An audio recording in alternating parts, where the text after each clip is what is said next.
സിനിമയിലെ മുൻനിര താരങ്ങളിൽ ഒരാളാണ് മാളവിക മോഹൻ. പട്ടം പോലെ എന്ന ദുൽഖർ സൽമാൻ ചിത്രത്തിലൂടെ വെള്ളിത്തിരയിലെത്തിയ താരം പിന്നീട് തെന്നിന്ത്യൻ സിനിമയിലെ ശ്രദ്ധേയമായ അഭിനേത്രിയായി മാറുകയായിരുന്നു. സോഷ്യൽ മീഡിയയിൽ സജീവമായ താരം പങ്കുവയ്ക്കുന്ന പോസ്റ്റുകളെല്ലാം തന്നെ ഞൊടിയിട കൊണ്ടാണ് വൈറലാക്കാറുള്ളത്. അത്തരത്തിലൊരു ഫോട്ടോഷൂട്ടാണ് ഇപ്പോൾ ട്രെൻഡിങ്ങിലുള്ളത്. ഇത്തവണ ഗ്ലാമറസ് ലുക്കിലാണ് മാളവിക ഫോട്ടോഷൂട്ടിൽ എത്തിയിരിക്കുന്നത്. വൈറ്റ് സാരിയാണ് വേഷം, അരപ്പട്ട മാത്രമാണ് ആഭരണമായി ധരിച്ചിരിക്കുന്നത്. ഇങ്ങനെ വെള്ളത്തിൽ നിൽക്കുന്ന താരത്തിന്റെ ഫോട്ടോ വന്നതോടെ ആരാധകരും അത് ഏറ്റെടുത്തിരിക്കുകയാണ്. ഇതിനോടകം 3 ലക്ഷത്തിനടുത്ത് ലൈക്കുകളാണ് പോസ്റ്റിന് ലഭിച്ചിരിക്കുന്നത്. അത്രയും അടുപ്പിച്ച് തന്നെ കമന്റുകളും വന്നിട്ടുണ്ട്. ചിത്രങ്ങൾക്കൊപ്പം ചെറു കുറിപ്പും മാളവിക മോഹൻ പങ്കുവച്ചിട്ടുണ്ട്.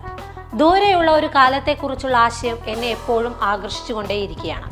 ഒരു ലളിതമായ സമയം, ശുദ്ധമായ സമയം, അത് കാൽപ്പനിക ചിന്തയോ ഒരുപക്ഷെ ആയിരിക്കാം.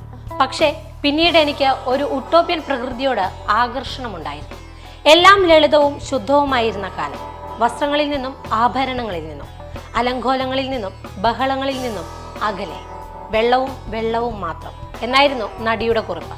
എന്തായാലും താരത്തിന്റെ പോസ്റ്റ് ഇപ്പോൾ സോഷ്യൽ മീഡിയയിൽ വൈറലായിരിക്കുകയാണ്.